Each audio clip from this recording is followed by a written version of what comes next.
outdoor season is back. Spring is here. The light feels different again, warmer, softer, more alive. Nature slowly comes back to life, colors returning one by one, and somehow that changes the way you see things. It feels like an invitation to go outside, to slow down and just take photos. No pressure, no plan. Just walking around, observing, capturing whatever catches your eye. Moments that don't seem special at first, but somehow feel different when you look at them again.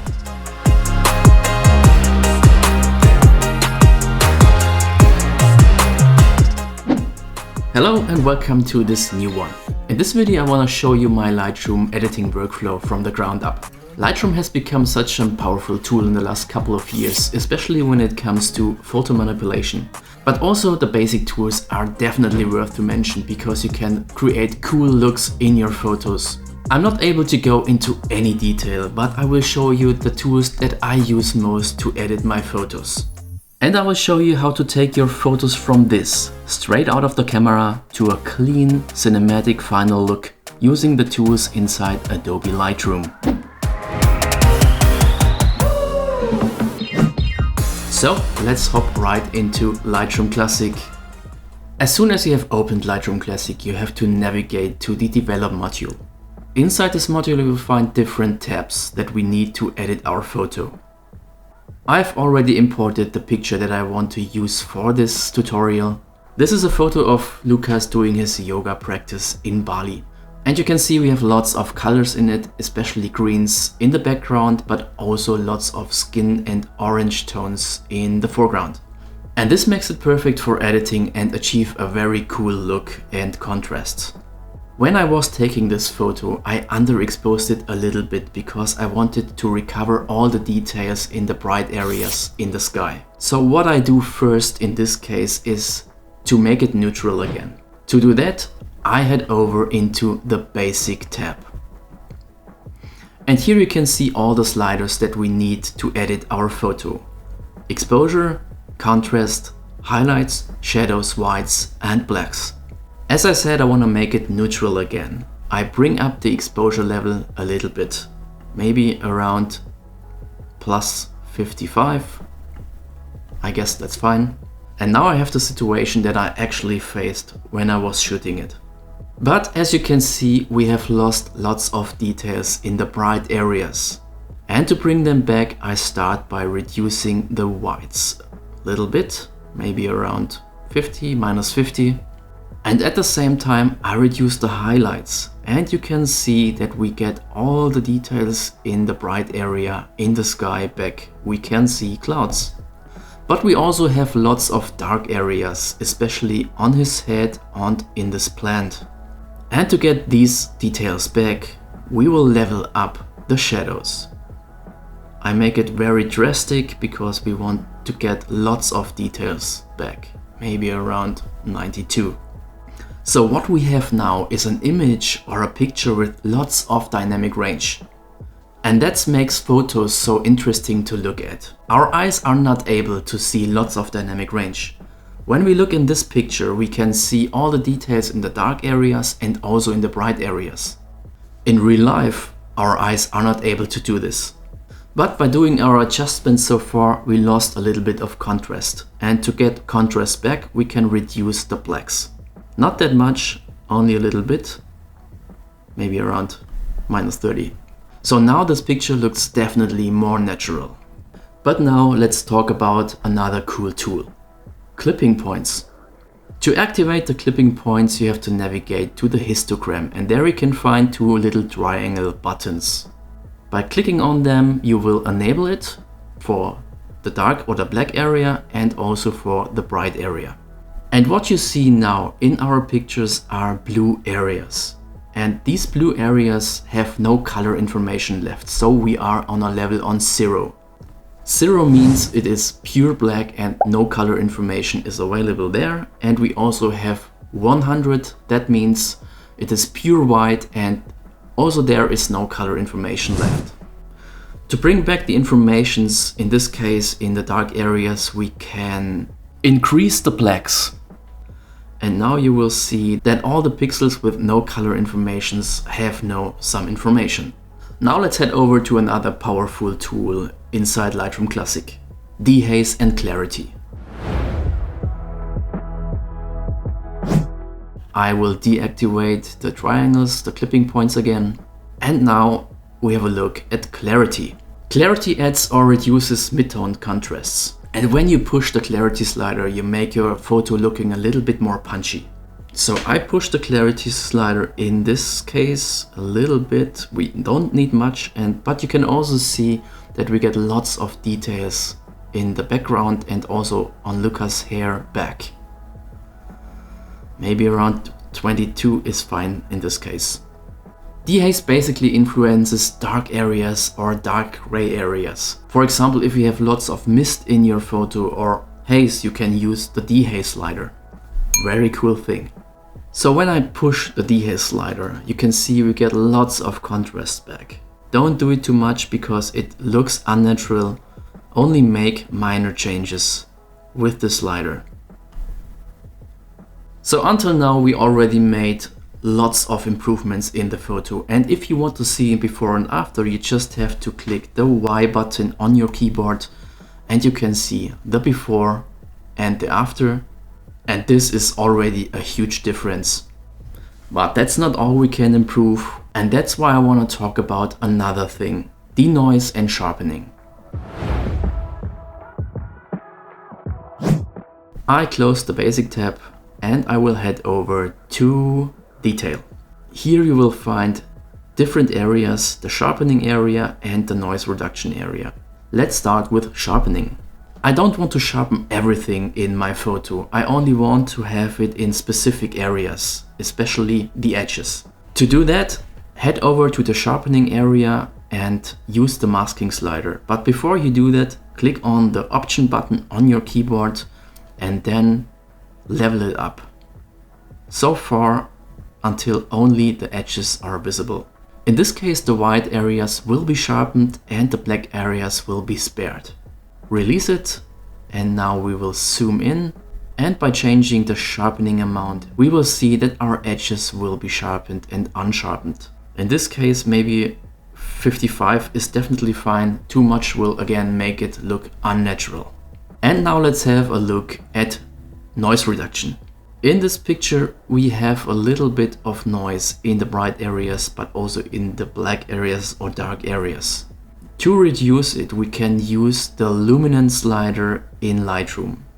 I bring it up and you can already see that we get rid of noise, but don't do it too much because it again looks unnatural. Only a little bit to get rid of the noise and it's fine. If you don't want to do it manually, you can Lightroom AI do all the denoise stuff for you. To do that, go on the Details tab again and click on this denoise checkbox. Lightroom will analyze your photo and will denoise everything which is necessary. Sometimes it is too much, and by reducing the sliders you can bring down the denoise level to your taste. I think in this case 25 is perfectly fine. So now we have a picture with lots of details, no noise, and it's sharp. And we actually have finished all the basic adjustments. And we can head over to another very important thing: colors.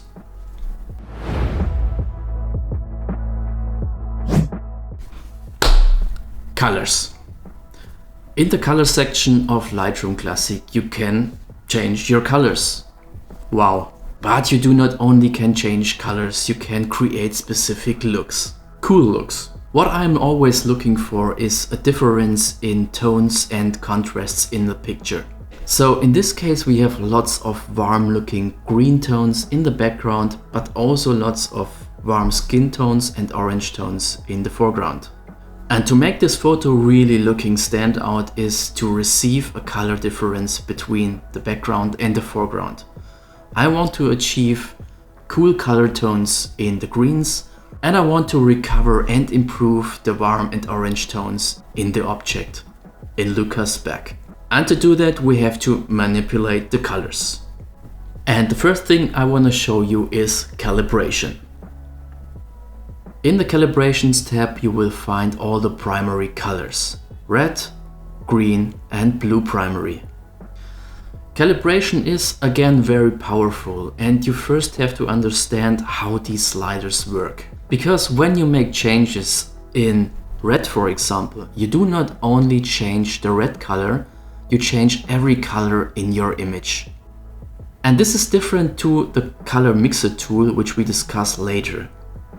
When I make changes here, for example, in the yellows, I only make changes in the yellow tone. All other colors stay as they are.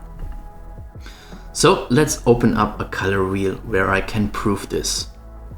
When we make changes in green hue, for example, in the calibration tool, you can see that we change every color in the color wheel. When I make changes in the color mixer tool, for example, when I desaturate the greens, we only make changes in the greens. All other colors stay as they are. This makes the adjustments so tricky, and you definitely have to be careful by adjusting all these sliders. What I mostly do first is I bring down the blue primary. By the way, you can also call the blue primary slider the teal and orange slider, because you get a teal and orange look in your photo by reducing the blue primary. Like I said, I do it carefully. I only make minor changes in the blue primary, and I will also desaturate it a little bit to get that cool tone in the background. And I push the green primary a bit, and I also saturate the green primary maybe to around 40. And to achieve that warm skin and orange tone, I bring the hue primary more in the direction to red. Also not that much, only a little bit. I desaturate it a little bit. -6 is fine. And that's all that we do here. All other adjustments we are going to do in the color mixer tool. So now let's switch to the color mixer. I open the color mixer panel. And here we can see our HSL colors, which stands for hue, saturation and luminance. We can make changes in the hue, in the saturations and also in the luminance. In this tab you definitely make the biggest changes in color in your photo. It always depends on the look that you want to achieve and on the colors that's available in the photo. But in this case I want to have this cool looking background and the warm orange tones in the foreground, and therefore I bring up the red slider and bring it more to the orange tones, maybe around 30, 31 is fine. And at the same time I bring up the orange tones, not too much because we still want to have this fresh red looking tone in it. I bring the yellows more into the direction of green, maybe around +20 is enough, 22. And I want to have drastic changes in the greens, so I will push the greens very much, maybe around 90 is fine. We don't have much aqua tones, but I want to have my aqua tones also looking a little bit bluish, and I bring the aqua tones also up to around 60, 59. In this case we don't have blue tones, so we can skip them. And now we have a look at saturation. In this case we have a too strong red saturation, so I bring it down to around 36. And at the same time I bring up the orange tones a little bit, not too much because we don't want to oversaturate the oranges. And at the same time I will bring down the yellows, which make the background more desaturated, maybe to around 49. And I will also desaturate the greens much, maybe to around this value, or maybe a little bit more, 65. And now you can see we achieved a very clear difference between the object in the foreground and the background. And this can often be a very cool effect. So now I want to talk about a special thing. And before we head over to the tools that you also can use to improve your photo, have a look at this.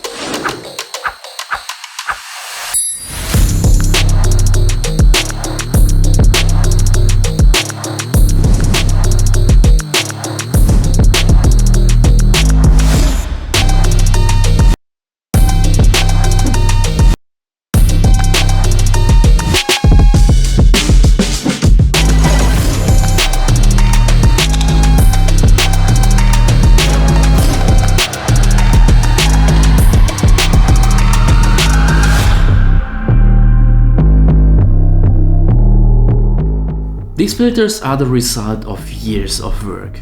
I've tested them against hundreds of photos to achieve the best look for every situation. I tweaked every slider in Lightroom to make colors looking stand out and to achieve a very unique look for every photo.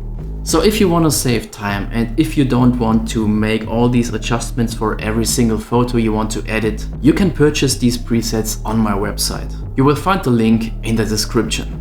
So now let's talk about 3 more tools to improve your photos. The first thing is masking. I actually use it for all of my edits, because with masking you can set the focus on specific things. And in this case, we want to set the focus on Lucas on his pillow. You will find the masking tool under the histogram and you just have to click on this little circle icon.